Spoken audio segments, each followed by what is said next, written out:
السلام علیکم ورحمۃ اللہ وبرکاتہ۔ اردو زبان کی دوسری کتاب حکایت۔ کل کی حکایت میں آپ نے پڑھا تھا حکیم لقمان اور ان کے آقا یعنی کسان کے تعلق سے۔ آج کی حکایت میں آپ پڑھیں گے دو مرغابی اور کچھوا کی تعلق سے۔ یہ مرغابی اور کچھوا دونوں ایک ساتھ ایک تالاب میں رہتے تھے اور ساتھ میں رہنے کی وجہ سے دونوں کے بیچ محبت کافی ہو گئی تھی، لیکن خشک سالی آئی، قحط سالی آئی، مطلب تالاب کا پانی سوکھنے لگ گیا۔ تو اب مرغابی سوچا یہاں سے کہیں اور چلتے ہیں، لیکن کچھوا کیسے جائے؟ تو دونوں کے تعلق سے بہت ہی دلچسپ اور بہت ہی سبق آموز آج کی حکایت ہے۔ انسانوں کے لیے بھی بہت اس کے اندر سبق ہے۔ دیکھیں، بسم اللہ الرحمن الرحیم، اردو زبان کی دوسری کتاب، سبق نمبر 39، حکایت۔ حکایت میں نے اس سے پہلے کہا تھا قصہ، کہانی۔ ایک جوڑا مرغابیوں کا اور ایک کچھوا مدت سے ایک ہی تالاب میں بسر کرتے تھے۔ ہمسائیگی کے باعث، ہمسائیگی کہتے ہیں پڑوسی کو، تو ہمسائیگی کے باعث آپس میں نہایت پیار اخلاص ہو گیا تھا، یعنی سچی محبت ہو گئی تھی دونوں کے بیچ۔ ایک بار ایسی خشک سالی ہوئی، یعنی پانی سوکھنے لگ گیا، بارش نہیں ہو رہی تھی، تو ایک بار ایسی خشک سالی ہوئی کہ ناچار مرغابیوں کو وہاں سے کوچ کرنا پڑا، ہجرت کرنا پڑا۔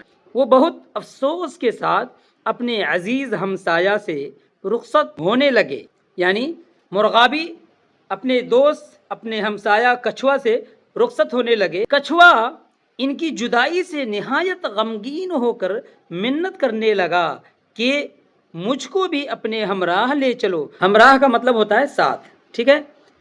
تو کچھوا نے یہ منت اور سماجت کرنے لگے کہ مجھے بھی لے چلو، لیکن یہ کچھوا کیسے جا سکتا ہے ان کے ساتھ؟ چونکہ مرغابی تو پانی میں بھی رہنے کی صلاحیت رکھتا ہے اور مرغابی اڑ بھی سکتا ہے پرندوں کی طرح۔ نمبر 3، مرغابیوں نے اس عجیب درخواست کے منظور کرنے سے عذر کیا کہ ہم زمین پر چل نہیں سکتے، تو ہوا پر اڑ نہیں سکتا، پھر ہمارا تیرا ساتھ ہو تو کیوں کر ہو؟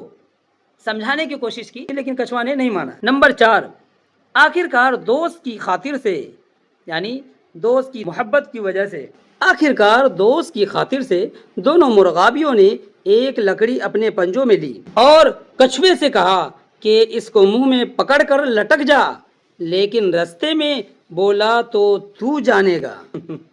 سمجھا نا؟ آگے دیکھیں کیا ہوتا ہے۔ نمبر 5، جبکہ مرغابیاں کچھوے کو اڑا لیے جاتی تھی، اتفاقاً ایک شہر کے اوپر سے گزر ہوا۔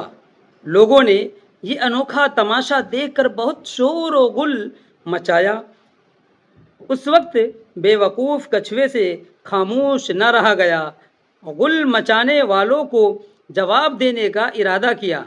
بات کا شروع کرنا تھا کہ لکڑی اس کے منہ سے چھوٹ گئی، لکڑی اس کے منہ سے چھوٹ گئی، وہ دھم سے نیچے گرا اور گرتے ہی بے دم ہو گیا۔ بے دم کہتے ہیں ہلاک ہو جانا۔ نمبر 6، مرغابیوں نے اس نافہم دوست کی حالت پر بہت افسوس کیا اور یوں کہتی ہوئی اڑی چلی گئی، جو دانا دوستوں کی نصیحت پر عمل نہیں کرتا اس کی ایسی ہی بری گت ہوتی ہے۔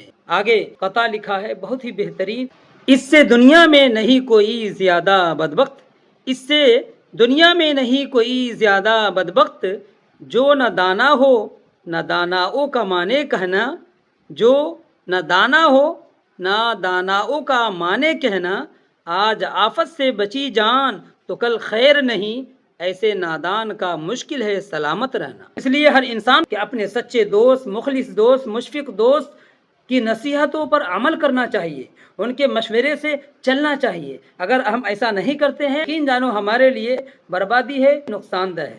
یہ چند الفاظ ہیں، ان کے معنی کو سمجھ لیں۔ دیکھیں، بسر کرنا لفظ ہے جس کا معنی ہے زندگی گزارنا، رہنا۔ اخلاص لفظ ہے جس کا معنی ہے سچی محبت، خلوص۔ خشک سالی یہ لفظ ہے جس کا معنی قحط پڑنا، بارش نہ ہونا۔ باعث لفظ ہے جس کا معنی وجہ، سبب۔